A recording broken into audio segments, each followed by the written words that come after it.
Push किया गया तो वो हो गया। वो जो सबसे बड़ा क्रिटिकल पार्ट था कि कहीं अगर लगभग 2.5 दिन से ज़्यादा हो गया है, जो पाइप है उसको कहीं शेप लेकर के थोड़ा सा जिसको कहते हैं सेटिंग ना हो गया और आगे पुश ना हो पाए, जिसके लिए चिंता थी कि हमें और अल्टरनेट पे जाना पड़ सकता है। तो अभी संभवतः नहीं जाना पड़ेगा। उसके बाद 500 mm पुश किया गया। मतलब जैसे आप पूछ भी रहे थे कि भाई जो रेट माइनस टेक्निक क्या होती है, मतलब जो भी है they are not rat miners but rat minus technique बोली जाती है कि वो क्लियर करते हैं। उन्होंने पार्ट क्लियर किया, क्लियर करके फिर पुश किया। तो जैसे पहले गो में 220 mm पुश किया गया, यानी आप समझ सकते हैं 0.2 मीटर 0.22 मीटर। फिर सेकेंड गो के अंदर जो क्लियर किया उन्होंने, क्लियर करके 500 mm पुश हुआ, यानी 0.5 मीटर। उसके बाद थर्ड गो के अंदर फिर जैसे उन्होंने थोड़ा सा क्लियर किया तो 200 mm मतलब 0.2 मीटर फिर पुश हो पाया। सो इस टाइप से ये लगभग पिछले 2 घंटे में, लेकिन ऐसा नहीं है कि यही स्पीड रहेगी। जैसे जो 500 mm पुश किया गया तो आप समझ सकते हैं कि पुश करने में उसमें सिर्फ 5 मिनट लगे। वो 500 mm पुश करने में अराउंड 5.5 मिनट्स का टाइम लगा मशीन को। लेकिन उसके आगे का मक हटाना, उसके आगे अब जैसे हो सकता है कि आगे की जैसे पिक्चर आप लोगों ने कुछ देखी हैं, सरिये और डिफरेंट काइंड ऑफ जो गर्डल स्ट्रक्चर, कुछ और चीज़ें आ जाती हैं, पाइप्स हैं, उसको काटने में, उसको क्लियर करने में हो सकता है 1 मीटर में 4 घंटे भी लग जाएं, हो सकता है कि 1 मीटर में आधा घंटा भी लगे, लेकिन हो सकता है 5 घंटे भी लग जाएं।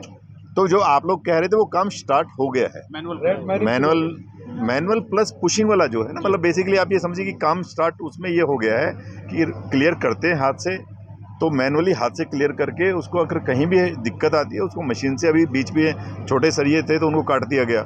तो it will work like this, जैसे थोड़ा थोड़ा चलता रहेगा, लेकिन इसके अंदर कोई एक स्पीड, कोई एक समय सीमा, जैसे आप लोगों के फिर सवाल होंगे, ऐसा कुछ नहीं बताया जा सकता। लेकिन let's pray and let's hope कि जितनी जल्दी हो सके उतनी कम कठिनाइयाँ हैं और हम ज़्यादा से ज़्यादा जल्दी इसको कर पाएँ। सेकंड जो बाकी हैं अल्टरनेटिव, उसके लिए मैं चाहूँगा महमूद सर से कि आप इसके बारे में ब्रीफ करें। लेकिन सर मैनुअल पहले एक बार ब्रीफ कर लेंगे। जिससे आपने बताया थोड़ा आइडिया कि अभी कितनी चली गई है, अभी बताया 0.9 मीटर टोटल ना, 1.9 मीटर, लेकिन ऑलरेडी हमने काटा था।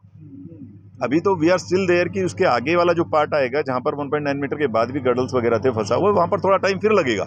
हो सकता है उसके अंदर 1.5 घंटे में हो जाए, हो सकता है उसके अंदर 5 घंटे भी लग जाए, लेकिन वो सारा का सारा वो सारी सिचुएशन पे डिपेंड करता है। सो दैट्स एक समय सीमा नहीं कहा जा सकता कि एक ये स्पीड है, उस टाइप से कोई एक स्पीड निर्धारित नहीं होती इसमें। So you are at 45, एक मिनट पहले 45.8, right, अभी, हाँ जी नमस्कार। पहले दूसरा ब्रीफ नहीं, दूसरा पहले मैं बता दूं कि हमारा जो वर्टिकल बोरिंग भी काम चल रहा है, जो SJVNL कर रहा है, वो हमारा अभी 36 मीटर हो चुका है। हमें और 50 मीटर के लगभग हमें करना है। आप लोग को याद होगा कि मैंने बोला था कि टोटल 86 मीटर उसमें जाना है, तो वो काम भी हमारा अच्छा चल रहा है। और जहाँ तक कि हॉरिजॉन्टल बोरिंग की बात हुई, मैं बस 1-2 चीज़ इतना ही ऐड करूँगा कि आप लोग को ये ध्यान में रखना है कि 1.9 मीटर्स हमने पाइप जो आगे डैमेज था वो हमें कट करना पड़ा।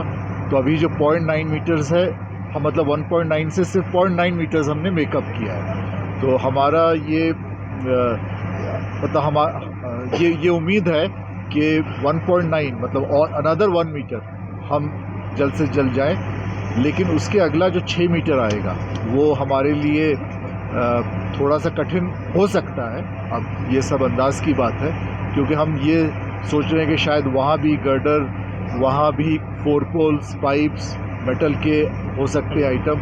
अभी भी जो कट हुआ कि पुश तो हो जाता है जल्दी से, लेकिन जो हमने क्लीन किया मग जो आए उसमें कंक्रीट के ब्लॉक्स आए और वो सब काटने में थोड़ा समय लगा। तो 6 मीटर जो अगला है, अनदर 1 मीटर करने के बाद वो थोड़ा सा हमारे लिए चुनौती भरा होगा।